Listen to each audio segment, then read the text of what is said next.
Hindi for all exam की कक्षा में आपका स्वागत है। आइए हम लोग बर्तनी देख रहे हैं और बर्तनी का आज दूसरा क्लास है। बड़ा इम्पोर्टेंट है।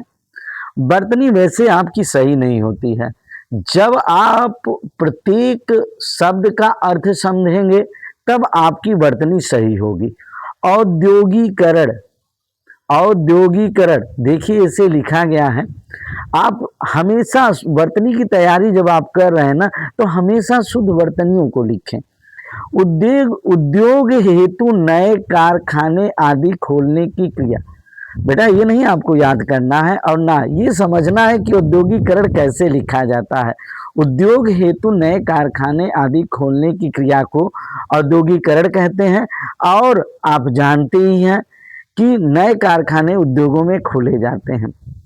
परिणति बहुत इंपॉर्टेंट है। परिणति, परिणति हमारे साथ बोलिएगा। परिणति किसी प्रक्रिया या घटना का अंतिम परिणाम। जैसे मान लीजिए आप तैयारी कर रहे हैं तो आप इसकी परिणति किस रूप में चाहते होंगे? आप इस रूप में चाहते होंगे कि आपका किसी अच्छे जॉब में सिलेक्शन हो जाए, तो आपके तैयारी की परिणति उस रूप में हो जाएगी, किसी प्रक्रिया घटना का अंतिम परिणाम। अस्थाई बहुत इंपॉर्टेंट है।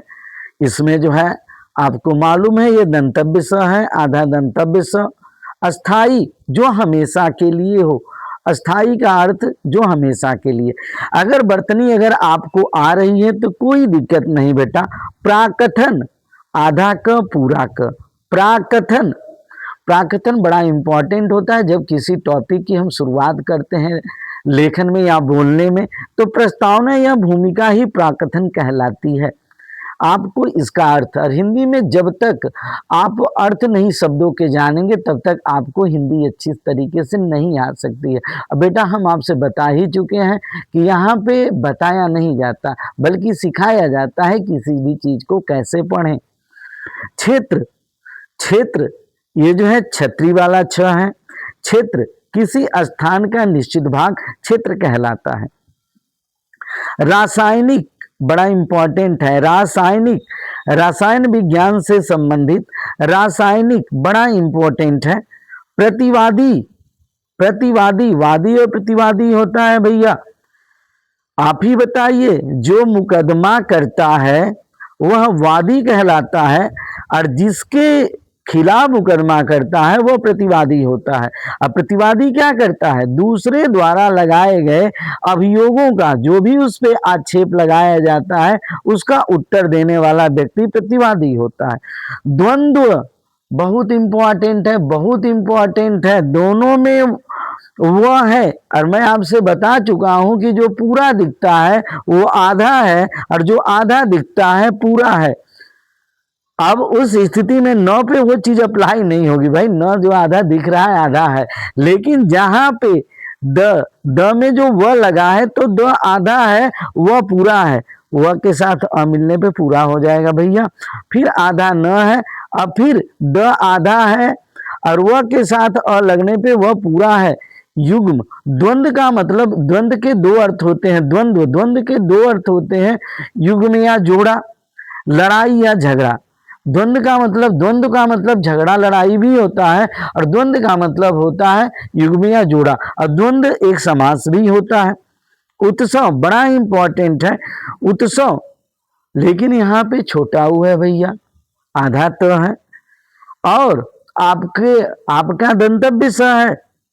हम तालव्य स, मूर्धन्य स, दंतव्य स, छोटा सा को दंतव्य स बार बार कहेंगे आपको याद हो जाएगा। त्योहार या मंगल कार्य। निदर्शन बहुत इंपॉर्टेंट है। निर्देशन नहीं है बेटा, निर्देशन भी होता है और निदर्शन भी होता है। किसी वस्तु को दिखाना या प्रदर्शित करना। मैं यहाँ पे जो ये कर रहा हूं ना, ये निदर्शन करवा रहा हूं। निदर्शन किसी वस्तु को दिखाना या प्रदर्शित करना। ज्येष्ठ, ज्येष्ठ ये ठ है भैया। ज्येष्ठ उम्र में बड़ा, एक और एक माह का नाम भी है। शुद्ध वर्तनी इसकी ये है। अंतर्धान बड़ा इंपॉर्टेंट है। राग का उच्चारण हमेशा लगने वाले अक्षर के पहले होता है। अंतर्धान, अंतर्धान का मतलब होता है अदृश्य होना या गायब होना। अधर्म, अधर्म, यहाँ पे उड़ंतुआ र का उच्चारण म के पहले होगा। अधर्म, धर्म के विपरीत या गलत। अनुक्रम, अनुक्रम है भैया क्रमबद्धता। ऋषि, देखने वाला या दृष्टा, दृष्टा होता है, बार बार ये पूछा जाता है। तो आइए हम लोग शुद्ध वर्तनियों में देख लें किसको किसको हम देखे हैं। औद्योगिकरण कैसे लिखा जाता है आपको मालूम होगा। परिणति, अस्थाई, प्राकथन, क्षेत्र, रासायनिक, प्रतिवादी, द्वंद्व, उत्सव, निदर्शन, ज्येष्ठ, अंतर्धान, अधर्म, अनुक्रम, ऋषि। तो हिंदी की जो है वर्तनी की जानकारी हो गई। और हम हिंदी में रोज आपको हिंदी पढ़ाने के साथ साथ टेस्ट भी रखते हैं। आइए देखते हैं आपको टेस्ट नंबर 8 में कितने प्रश्न जो है आ रहे हैं। जितने प्रश्न आपको आएंगे उतना जो है आप कमेंट बॉक्स में लिख दीजिएगा कि हमारे इतने। यदि 10 में आपको 7 आ रहे हैं हिंदी में तो तैयारी अच्छी है, और 7 से कम आ रहे हैं तो फिर अभी और तैयारी की जरूरत है।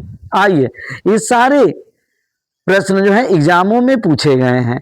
आपके पास हिंदी का प्रीवियस नॉलेज होगा, उसके आधार पे आपको हिंदी करना है।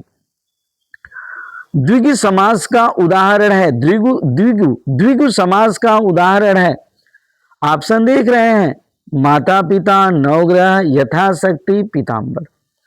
तो भैया आप ट्रिक कर चुके होंगे। नवग्रह में द्विगु समास है, उत्तर पद प्रधान होता है, उत्तर पद प्रधान होता है, उत्तर पद प्रधान होता है।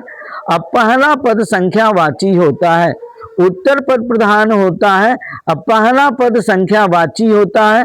तो यह आपका कौन सा, ये द्विगु समास होता है। माता पिता में द्वंद्व समास है, माता पिता में द्वंद्व समास है, योजक चिन्ह है और दोनों पद प्रधान होते हैं। यथाशक्ति, यथाशक्ति अव्ययी भाव समास है, यथाशक्ति अव्ययी भाव समास है। और इसमें पहला पद जो है अव्ययी भाव समास है, पहला पद अवयव होता है। अब पीताम्बर को हम बहुव्रीहि समास पे, पीला है अंबर जिसका अर्थात भगवान श्री कृष्ण, अगर बहुव्रीहि ऑप्शन में नहीं है तो हम क्रमधारे में भी ले सकते हैं। तो भैया यह चारों समास के विषय में आप जान चुके हो। समास बहुत से लोगों को आता है, नहीं आता है तो बेटा बाद में आपको सिखा दिया जाएगा। वर्तनी की अभी 3 क्लास और रहेगी, फिर उसके बाद समास की पारी आएगी ही आएगी। हिंदी किस लिपि में लिखी जाती है, हमारे सभी बच्चों को जो है पता होगा, पेपर में पूछा गया है हिंदी किस लिपि में लिखी जाती है। तो हिंदी आपको मालूम है देवनागरी लिपि में लिखी जाती है, अगर आपने हमसे पहले टिक किया है।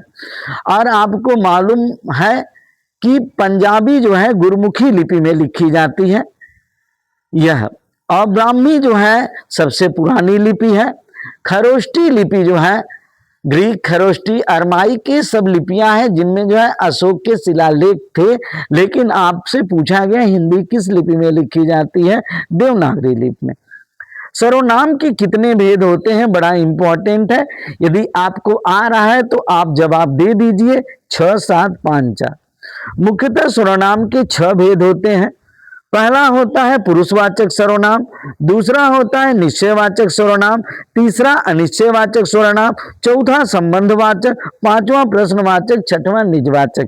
यहाँ पे देख लीजिए बेटा, पुरुषवाचक सर्वनाम, निश्चयवाचक सर्वनाम, अनिश्चयवाचक सर्वनाम, संबंधवाचक सर्वनाम, प्रश्नवाचक सर्वनाम, निजवाचक में आप स्वयं, यह सारे शब्द होते हैं। प्रश्नवाचक में कौन क्या कब, कौन क्या कब ये होता है।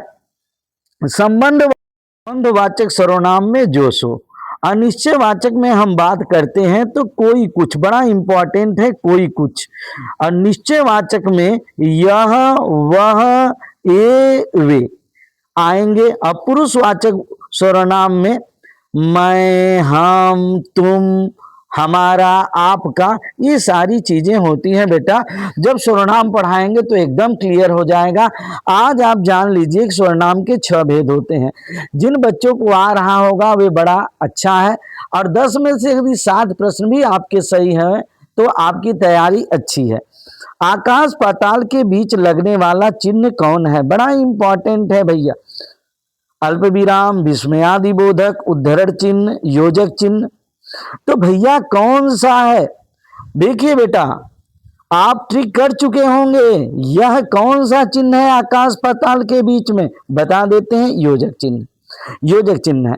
अल्प विराम जो है भैया, ये होता है अर्ध विराम, यह होता है बिंदी देके कामा अर्ध विराम। विस्मयादि बोधक ये होता है, और उद्धरण चिन्ह जो है ये होता है।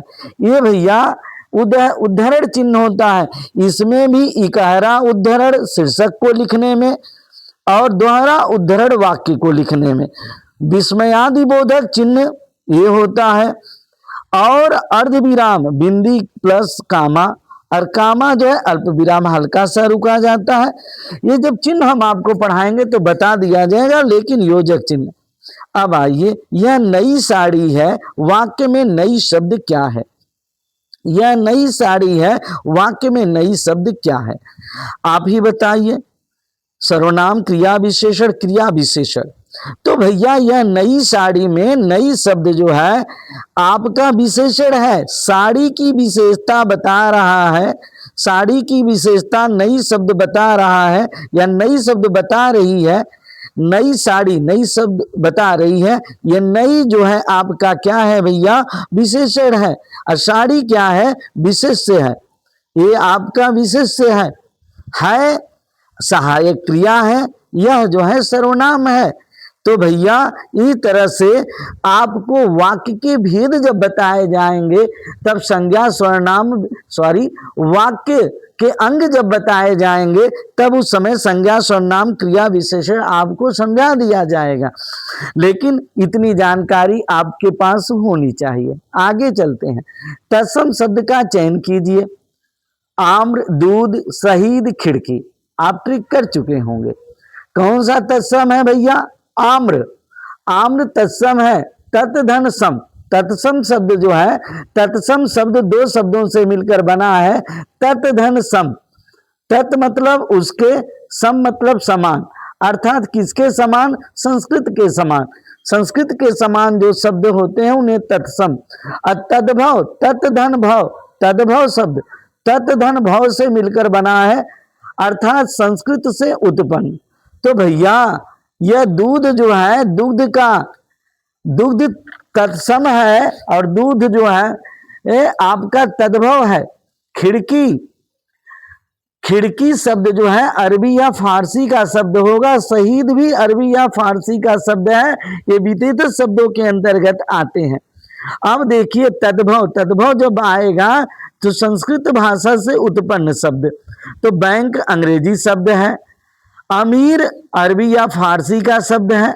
मुंह, मुंह शब्द जो है आप कहेंगे सर मुख का मुंह हुआ है, इसलिए संस्कृत से उत्पन्न है, तो इसमें मुंह होगा।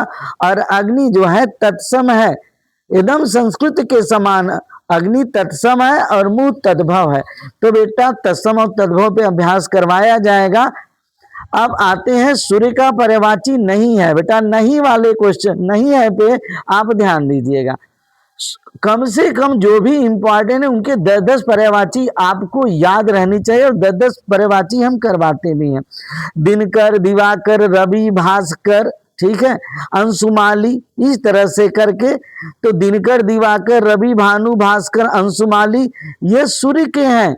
लेकिन यामिनी, यामिनी जो है बेटा रात का है, इस नाते जो है सूर्य का पर्यायवाची कौन नहीं है? यामिनी नहीं है।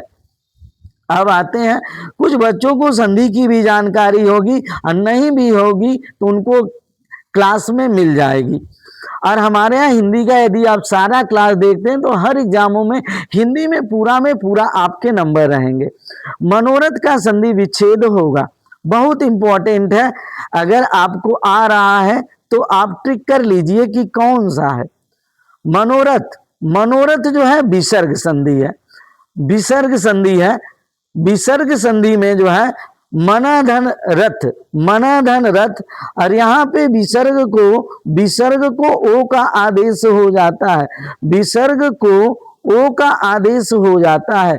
विसर्ग को ओ का आदेश होता है मन धन रथ, मनोरथ। विसर्ग को आधा स का आदेश होता है, विसर्ग को आधा तालव्य स, आधा मूर्धन्य स, आधा दंतव्य स का आदेश होता है, विसर्ग को र का आदेश होता है, विसर्ग को ओ का आदेश होता है। जब विसर्ग संधि हम पढ़ाएंगे तो आपको बता देंगे।